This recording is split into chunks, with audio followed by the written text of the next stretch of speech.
Hey guys! Tonight we are climbing into something older than money, messier than taxes, and somehow still legally binding. The history of marriage, not the Pinterest board, matching napkins, destination, wedding kind. I mean, the real thing, the goats for a bride, sign here, and she is yours. Love optional arrangement that humans have been quietly panicking over for thousands of years. But before you get comfortable, take a second to like the video and subscribe, but only if you actually enjoy what I do here. And a genuine heartfelt thank you to whoever suggested this one. You people in the comments are the reason this channel keeps growing, and I read your ideas far more than is probably healthy, and if you would like a little more, membership is already available on the channel, which gives you access to 8 hours of ad-free video to drift off to uninterrupted whenever you like.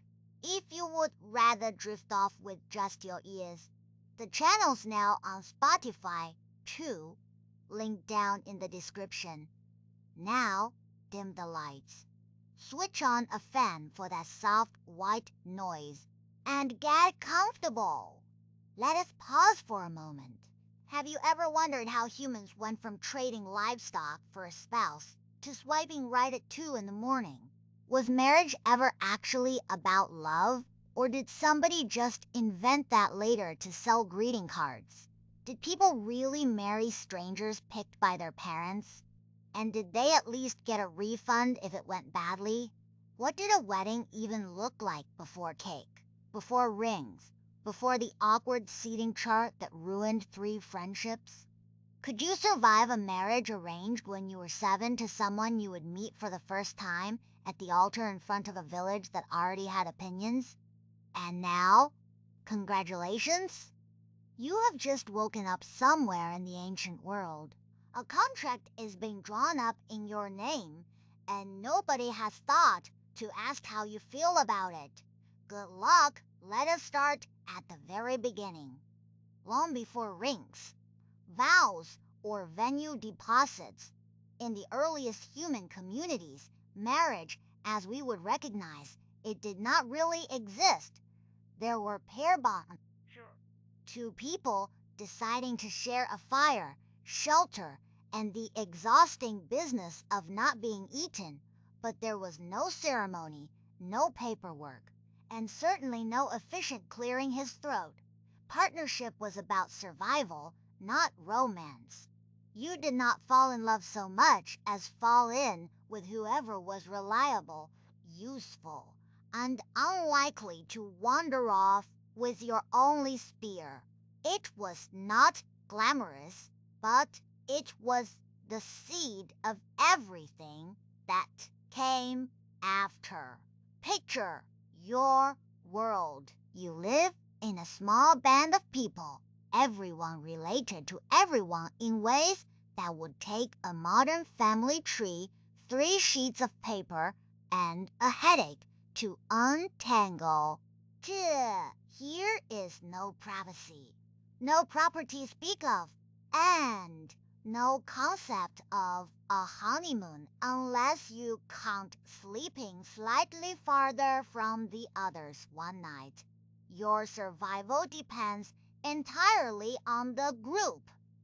And pairing up is not about butterflies in your stomach.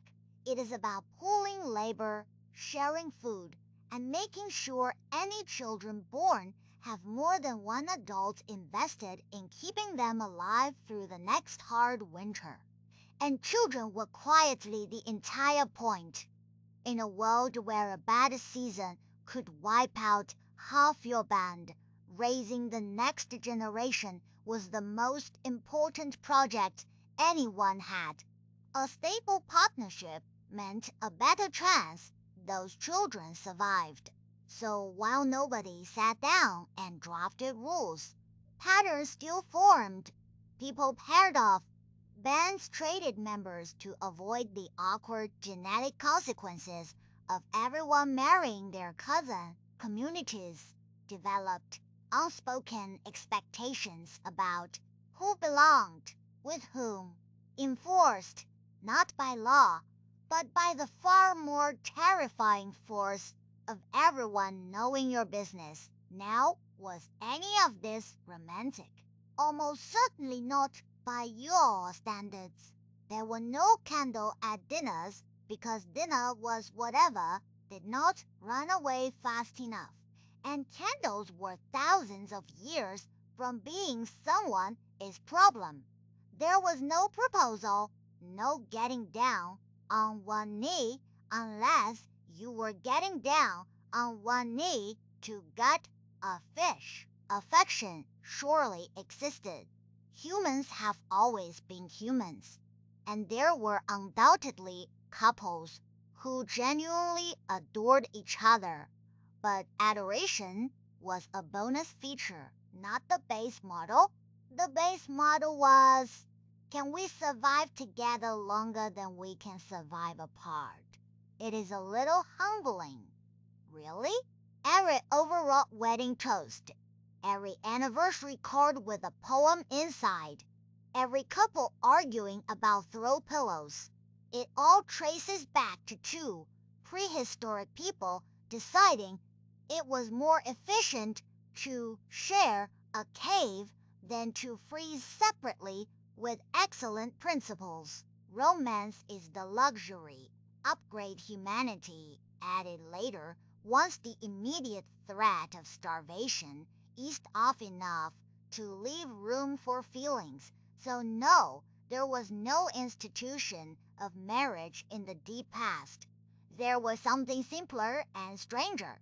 The quiet, practical recognition that life was easier, safer, and slightly less horrifying when you were not facing it alone. Everything else, the contracts, the ceremonies, the dowries, the drama would be layered on top of this humble foundation over the following thousands of years, like an increasingly elaborate cake built on top of a very sensible slice of bread. But humans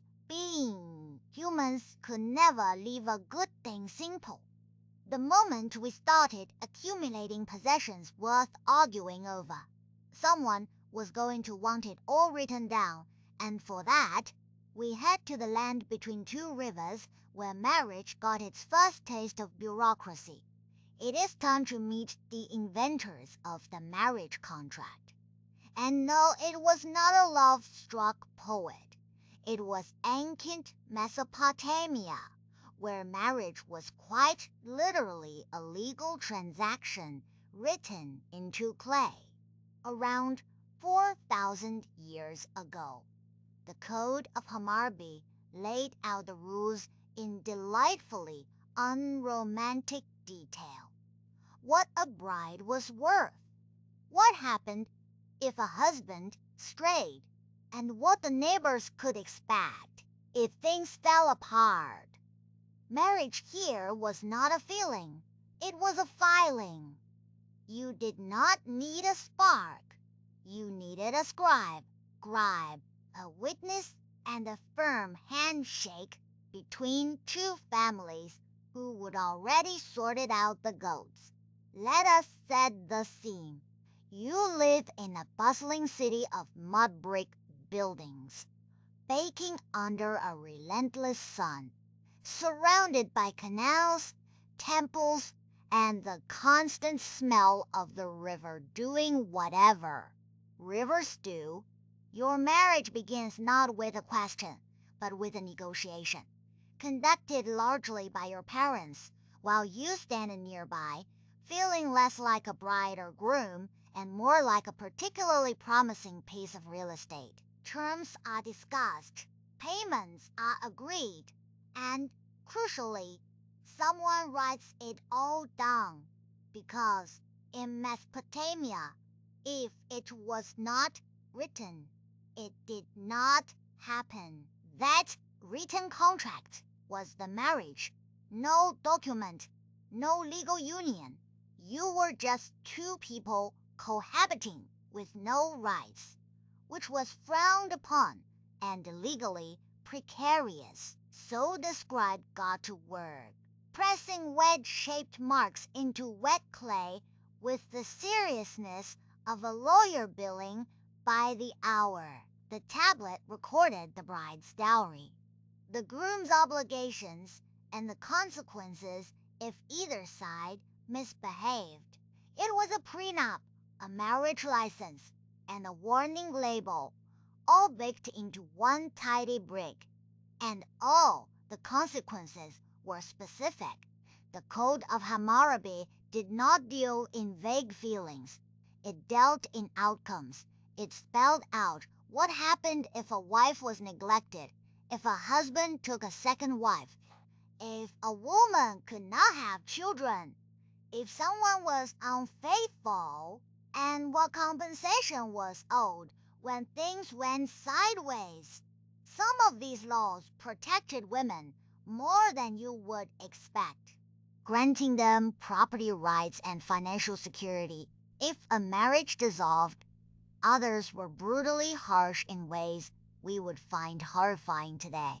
But the point stands. Marriage was a matter of enforceable law, not private affection. Think about how strange that would feel.